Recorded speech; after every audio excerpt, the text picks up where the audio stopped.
Hey folks, Matt Easton here, Scholar Gladiatoris. So a relatively complicated topic that I'm going to try and address as briefly as possible, and that is the question of full width tangs, known in Victorian Britain as the patent solid tang, which is essentially a full width tang. So I'm using a Victorian sword here, but we are going to look at medieval swords. I'm going to grab the Langmesser there. I'll come back to that in a minute. We are also going to look at knives, and Bowie knives being one example of those. So the question is a full width tang. So many people instinctively think a full width tang is inherently stronger, is therefore inherently better than a through tang or a hidden tang, a concealed tang, the type of tang that you normally get on a medieval cross-hilted sword, for example, that is inside the grip and runs all the way through to the pommel and is usually peened at the end. Although obviously even with a Japanese sword we've got a form of concealed tang that is fully enclosed by the grip and is secured by a peg pin right the way through, which is another form of rivet really, but it is quite a wide tang on the Japanese sword, it has to be said. But there is an assumption, especially in the modern knife making world, that a full width tang is inherently stronger and therefore inherently better. Well, is it? Well, quite simply I want to say no, it's not necessarily inherently better. So in literal terms, is a full width tang stronger than a tang which goes through the grip and is concealed inside and is therefore smaller than the size of an average grip? And obviously this is relative because we're not going to make a massive tang and then conceal it in a grip that you couldn't possibly grip. All grips has to be roughly hand-sized. And in that sense, yes, in that sense, a full width tang that you can see protruding at least on one side of the grip in the case of this sword, or on both sides in the case of many knives, is technically stronger because it is the full width of the handle. But what you have to think about, if I just grab this modern made knife, so you'll see with this, this has a full width tang that is the same shape as the grip, and the grips are made up of components which follow that same contour and are riveted through and are the same shape as the tang. And yes, in a sense, you can't get a tang that's stronger than that. However, I've seen over the course of my 20 plus years of swordsmanship and using swords in training people and competition and just week in, week out sparring with them, I have seen quite a lot of blades break. And in all of that time, I have never personally had a blade break in the tang, despite the fact that all of the swords I've ever used in HEMA all had tangs which went through the inside of the grip and weren't full width tangs.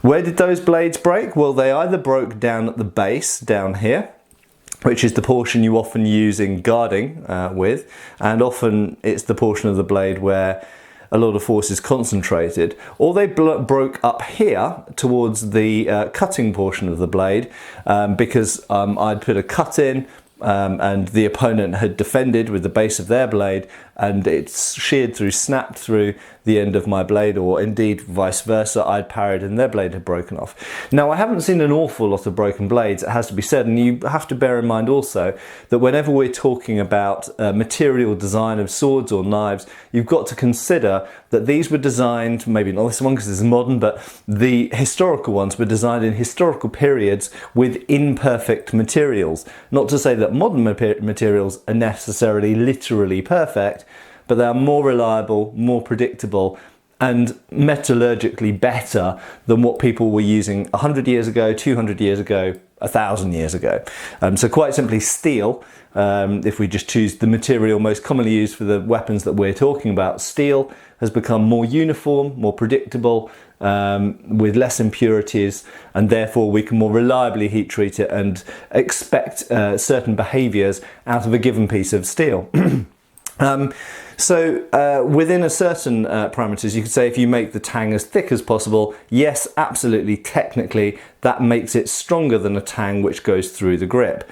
But in my experience, very few swords break in the Tang, and that's with modern steel. Now, I mentioned period metallurgy here. Now, what you will find is when you just grab this 19th century hunting knife, made for hunting tigers and such like in 19th century India, you'll notice this has a concealed tang that actually runs through to the end there, and it's the same kind of construction method as you'd find on a typical medieval sword or a Victorian sabre. Most sabres, not all of them, because some of them have full width tangs, as we've just seen. And clearly they weren't worried about this tang breaking. They didn't think this needed to have a full width tang. But there is a kind of, when you're looking at the period metallurgy, there is something which is different about these antiques. And this is true of medieval or even, you know, Roman era swords and knives compared to modern replicas. And that is usually the tang, and this is true of Japanese swords as well, the tang is very often a different piece of metal to the blade. So it was very, very common, I won't say it was universal, but it was very, very common to make your blade of steel, of high carbon steel essentially, and then the tang, the stalk, would be forge welded on or scarf welded at some point during the manufacturing process and made of either a softer grade of steel or iron. And so it wasn't at all uncommon to have an antique sabre. If I just pull one out here, so here we've got an antique sabre. Let's put this knife down.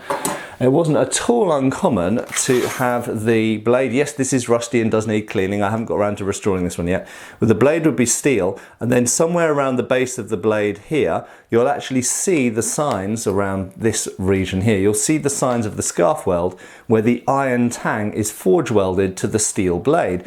Now, in the modern world, that might be thought of as a thing of weakness, but bear in mind, an iron tang might actually be a better idea than a steel tang, because of course iron is far less brittle and is more likely to bend or stretch, but far less likely to snap. So if you have concerns about the strength of the junction between the tang and the blade, actually making it of a slightly softer and more forgiving material, because it doesn't need to be an edge, doesn't need to be hard, you're not parrying with it, you're not cutting with it. A slightly more shock absorbent and stretchy material might be a better choice. So there may have been not just limitations of material or trying to conserve the good steel, it may to a certain extent have been to increase the shock absorbency and resilience and toughness of that area of the weapon. So full width tangs, generally speaking, I think you can say that they are stronger, but this is the other point I want to make. They are possibly stronger than you ever need them to be. Okay, so going back to my own personal anecdote of I've seen some blades break in my life. You know, I've run competitions at fight camp, for example, for years.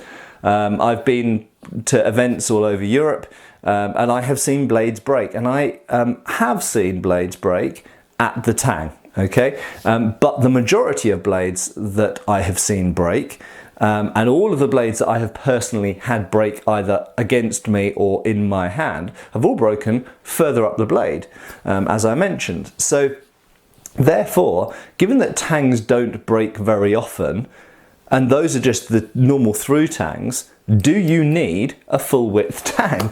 And so, you know, people might look at the Langmesser, for example, and go, it's the ultimate construction for a medieval sword because it has a full width tang. But most medieval swords didn't. So therefore, the people in, say, the 15th century and 16th century, when these were being used, they knew how to make a full width tang. It wasn't that the Victorians, or Sir Charles Reeves of the Toledo Works of Birmingham, Charles Reeves patented the full width tang. Ironically, because of course the full width tang had been around for centuries on other swords, and of course even in his own time it was already being used for decades on Bowie knives of this kind of Sheffield design, which already had full width tangs, and yet somehow he managed to get given the patent so that he could have the full width tang with the Reeves patent against his name, and he got royalties paid to him for swords that thereafter used that design. But And that's a tangent. So for centuries, people knew how to make full width tangs on swords, and did in some cases, and yet they still carried on making swords like the longsword behind me here, which has a tang which goes through the centre. Now, there are some disadvantages to making full width tangs. It can make putting the guard, whether it's a cross guard or a sabre guard, it can make putting the guard on quite problematic, because you have to get a small hole, you want to have a small hole for the tang to pass through, but you usually have problems with getting it past other elements of the tang or hilt construction to get it on. Then how do you seat it tightly? So there are constructional issues. Making a full width tang, of course, uses more material, and there are other elements of making the hilt which can be made more complicated. You also add weight where you don't really want it. You add weight at the back of the sword, where you want the blade, you want the sword to be as light as possible, and you're adding extra mass on in your hand where it's not very, very useful. So there are disadvantages to having a full width tang, but these are, you could argue, these are counterbalanced by the supposed advantages of having a full width tang, i.e. the added strength. And yet I come back to my point that I'm reiterating, that nevertheless, even in periods when they knew and did make, they knew how to make full width tangs, and they did make full width tangs on some swords and knives, they nevertheless saw hunting knives and long swords and other things, they didn't need a full width tang. So I think in the modern world, and I think this probably stems largely from the Victorian period and from marketing, and I'm going to focus on that point now. I think whether it's with modern knives or whether it's with Victorian knives, and indeed perhaps even in HEMA and martial arts and stuff like that in general, we get a little bit obsessed by trying to make things as strong as they can physically be, when that far exceeds how strong they will ever need to be.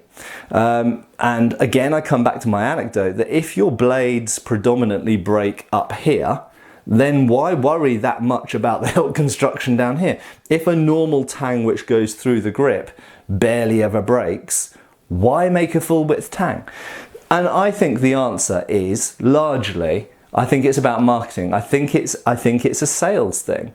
And you know, let's go back to the original sword I started the video with. So this is a Wilkinson full width, solid patent hilt as they call it. So you'll notice that the grip is quite straight, and you probably won't be able to see unfortunately, but in this light, but the tang is visible at the front of the grip. And if you wanted to buy a Wilkinson officer's sword in the, this is from the 1880s, then you had to pay extra, and quite a bit extra. So imagine that you're paying £200 or $200 for a sword from Wilkinson. If you wanted that to have a patent hilt, a patent solid tang, so full width tang, you would probably have to pay closer to £350. So that's the sort of price increase we're talking about, $350, to get that full width tang. So people were paying a lot of extra money for that feature. But does it make it a better sword?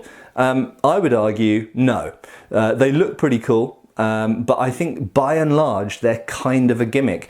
And to back this up, as you know, I have a fairly large collection of Victorian special order officers' fighting swords, who were, in many cases, these swords were ordered by people who had used their swords in anger or were expecting to use their swords in anger, and in many cases did know all about swords, and in some cases were experts on swordsmanship. And many of those do not have full width tangs, despite the fact that you could absolutely order a full width tang if you really wanted to, but lots of those people didn't deem it necessary.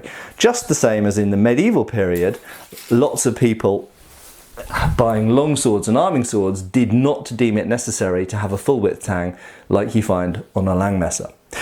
So to sum up, I think we get, as I said previously, we get a little bit over obsessed with making weapons or items, tools of any kind, as strong as they can physically be, but that's far stronger than they ever need to be.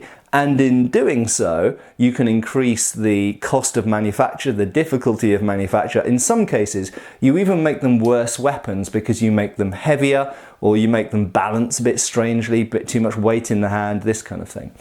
So there we go. That's some thoughts off the cuff, unplanned pretty much, on full width tangs as found on swords and knives. And just to reiterate once more, full width tangs have been around since the Bronze Age, okay? You can find full width tangs on Bronze Age swords. There is nothing revolutionary or new about designing a full width tang on a sword or a knife.